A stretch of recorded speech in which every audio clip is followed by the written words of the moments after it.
Hey guys, Gary here from RV Living Life. Welcome back to the channel. A few weeks ago I put out a video displaying how our LED Underglow works, or how well it works. And I've had a few comments and questions, and people want to see how we installed it. So this video we're going to show you how we did that. We ordered some kits online from Amazon. I'll put some links in the description. And these LED lights come on 3-foot and 4-foot long strips. So it's very easy to connect them around underneath the wooden floor of the coach with screw on each end and zip ties in the middle. And the installation went quite well. It took a while, but here we go, and let's get to it. Okay, so this is, basically laying on the ground outside the passenger door, a little further back, but it shows my LED light strips running all the way to the back. It shows the wires coming up from the lights, and these wires here are all secured to the floor all the way along, with U-shaped brackets. And they go all the way to the back. You can see the light way at the back there. It is further in. It's just to go around some of the plumbing underneath the wet tanks. And there's the lines going towards the front. And we have one more light strip up here. You can see here the lines are starting to head over that way. And right up there is where they're all going to go inside the bay, where the old battery bay was. It's my tool bay now, but you'll see where the wires come in. I'll go up there a little closer, but that's basically how they all run down this side. So this strip here is coming all the way from the back, where the wires are in the back. There's 2 wires in here. This strip here is just picking up the wires as we go across from each strip here. Here's a little better shot. You can see the wires here running along, and then right here they go through the floor here and into the battery base. Some are going in right there, and some from the front are going in right there. Zoom up a bit. The lighting is making it very difficult, but you can see this is where the wires go through into the floor, through the floor into the basement. Okay, now we're on the opposite side. We're on the driver's side of the coach now, looking towards the front. And you can see the lights are running along here. And here I have the cable that the wires run in. And that cable connects onto the next light. And you can see the wires coming from the lights at the back here going over that way, because I didn't want to run those wires above the exhaust for the aqua hot over here. So I ran them around the back so they wouldn't get too hot. And the light strip that's here, I kept it to the outside, and it ends before it gets to the aqua hot exhaust pipe, which is right there. And the next strip going back, I don't know if you can actually see it here. Oh, there it is. You can see it's back there. It's moved inside so that it's away from the wet bay. There's a lot of pipes and what have you coming down out of the wet bay there. So I ran the light strip further inside there. And then the one further back, the same thing. So we've got one light strip back there, and then one light strip here, and then there's one here, and then another one up there. And I'll just flip the camera around here. So the one that's up at the front there, I also put in a ways, because that is where the propane tank is, and there's nothing there to hang it on. So I moved it in. So even though the light strip is closer in and further out all along in different places, it still gives a good glow underneath. I did want to try and keep as much light as I could near the edge. So on this side I have 2 strips that are close to the edge and 2 that are in. And on the other side I have 3 close to the edge and 1 in. So it's pretty good. So this view here is looking down inside the front around the generator. You can see I mounted 1 strip right on the side there along the rail. It's just zip tied at each end. Hopefully that'll work out. There's this is one of the reasons I bought strips that are already mounted on aluminum frames. So there's one on that side there. And then there's another one out there. So I'm going to go underneath and show you a little better. Okay, here we are underneath. Here's one strip I mounted right across the front rail here. It's zip tied to this frame. And I found I didn't have enough light under here.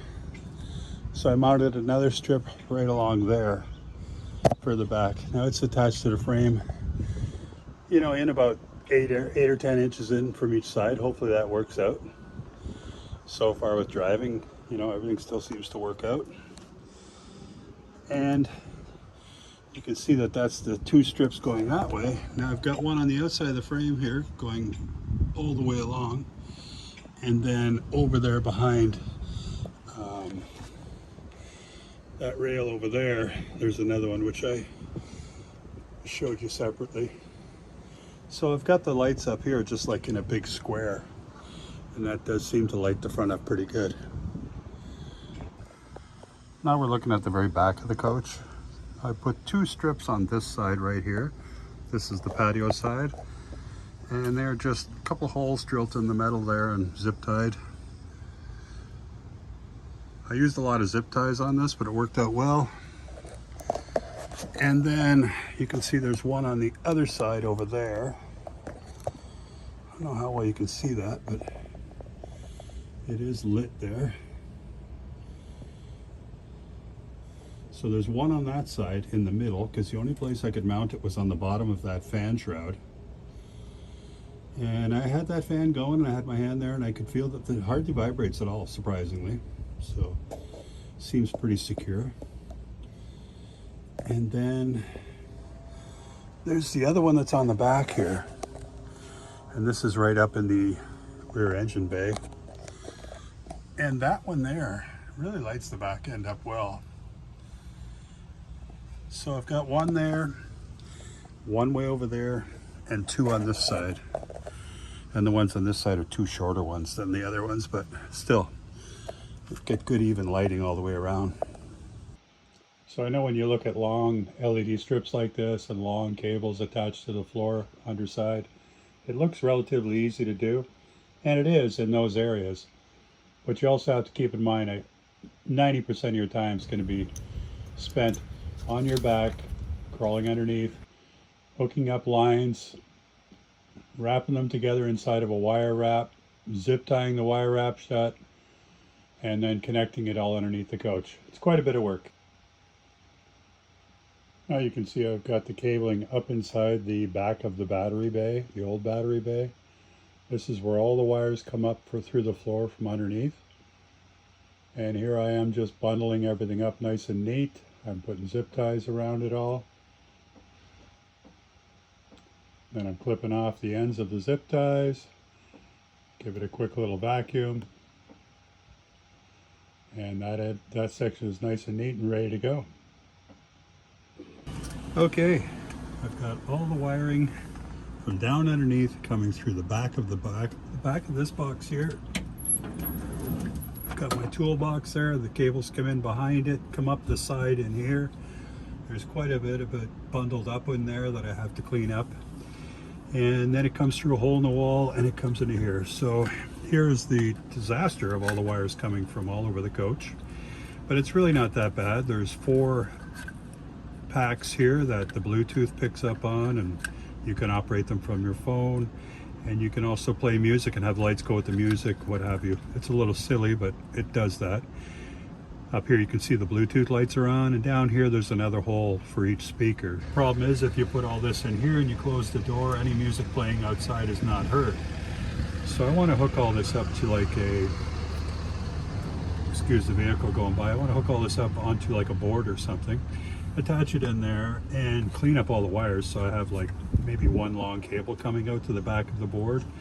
And you know, I can use the Bluetooth through the door, that works fine. But if I want to hear the music with these modules here, or controllers or whatever they are, I'll open the door and I'll take it and I'll hang it down.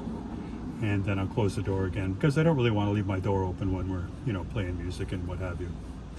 But if I could just hang it out here, then you could pick up the sound. So that's the plan. I've got, let's see here, got a board here, just a piece of plywood. I can make it black, you know, thinking I'm going to make this black too, make it look better. But the board is definitely at one end wide enough to go right across there, and it's also wide enough to fit these on here. Not quite. I'd like to put like a, you know, maybe I saw one of these here, I could put something like this here on the top part, you know, and then just string the bottom part around, but that board's not really wide enough. So I'll probably have to take a piece from this end. So that'll be my length max, but it doesn't have to be that long. Just these four things beside each other. Where are they all here? Okay, of course we won't have all these wires, but so I can get the four items on there in a board that's probably maybe a foot long, not even. So that would work. Put four of these across the top to hold it in place, and then just make a hole on the bottom to pull the cable through so it's nice and clean of cables on the front. Zip everything together on the back, tighten it up. I think that'll work. So, time to make it black. While off camera, I cut that board to the size I wanted. I drilled some holes in it, and I painted it black. And I also painted that 2x2 going across the front of the batteries black as well. And while I was waiting for the paint to dry, I decided to clean up the bay that the toolbox and everything sits in. Made it nice and clean, let it dry out. Sprayed it with some black touch-up paint. This is Rust-Oleum paint. Now I'm putting a board in that I had made to go across the back behind the toolbox, so you don't see all the wiring for the coach back there. Giving that some more touch-up paint. So it looks pretty good. I did a little more touch-up there, that's got to dry, but everything's nicely black. So still more cleaning up to do, but I now have the wires up inside and beside the toolbox tray, so I can bundle that up and then start working on this part over here.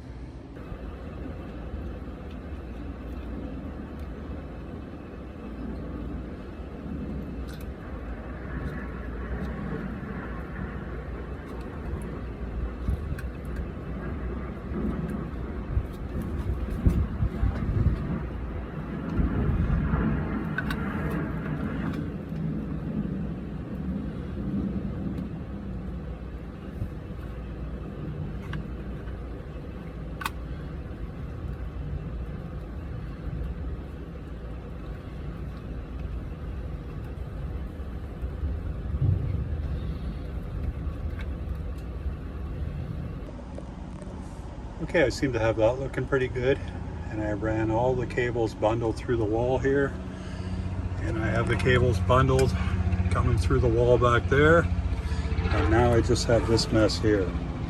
So this is just a matter of wrapping it up nicely, tucking it all in there, should be good. Any connections I have in here, I will heat shrink, because even though this is a relatively dry bay, it's not 100% dry. So any connections in here will be heat shrink. Any connections over here, not necessary. I may still want to unplug it if I have to. So we'll just carry on. Time to heat shrink all those connections. Okay, so now I've zip tied it all together. I have every connection with heat shrink, so everything is waterproof.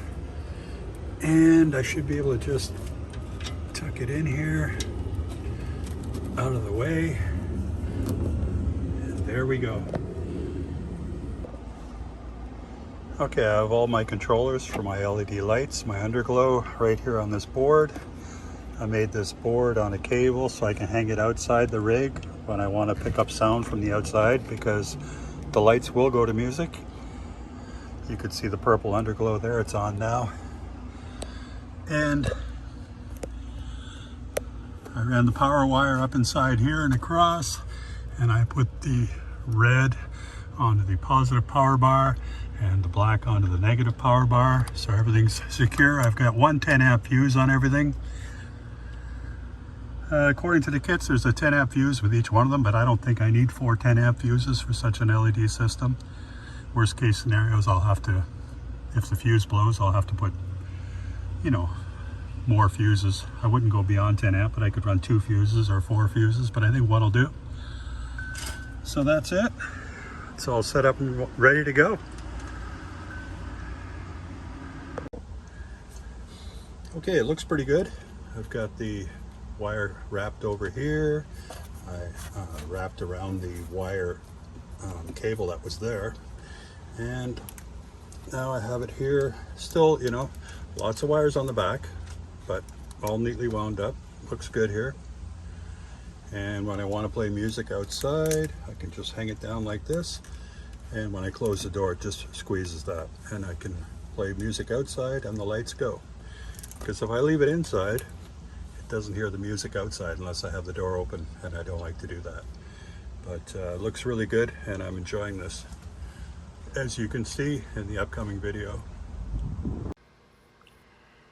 So when you first open the Opt7 app, here are the 4 sections of lights I've bought. These are actually 4 different kits. So what I want to do is I want all the lights to be controlled together. I enable each one of them, go next, and turn them on. And now they're all red. Now they would all be blue. I'm a little away from the controller, but that's how it works. So what you would do is you would change all your lights to blue. Let's say you wanted the 2 middle lights to be red. Well, you actually have to get out of this kit, or out of that app, and go back in it. And then this time, let's say you want the front and rear were blue, I believe I left it, so we're going to put the left and the right, and we're going to change that to red. So now if I look outside, I will see that the front and rear are blue and the center is red. And that's the way that works. It's a little Mickey Mouse, but it does work. You know, I'm not real pleased with the app, but it does work. Down here you can have color fade. I normally like to leave it on solid, but you could have it strobe, color fade, cycle through different colors, sync with the music, which is the point of the video I made about this. But anyway, that's how that all works. It's a little Mickey Mouse, but it does work. Okay guys, I think we're done with that. Thanks for watching the video. Please like and subscribe, and we'll see you in the next one. And if you want to see the musical light show, I'm sure there's a tag right on the screen here you can click on and go see it, or you can find it on the YouTube channel. Take care everyone. Thanks for watching. Bye now.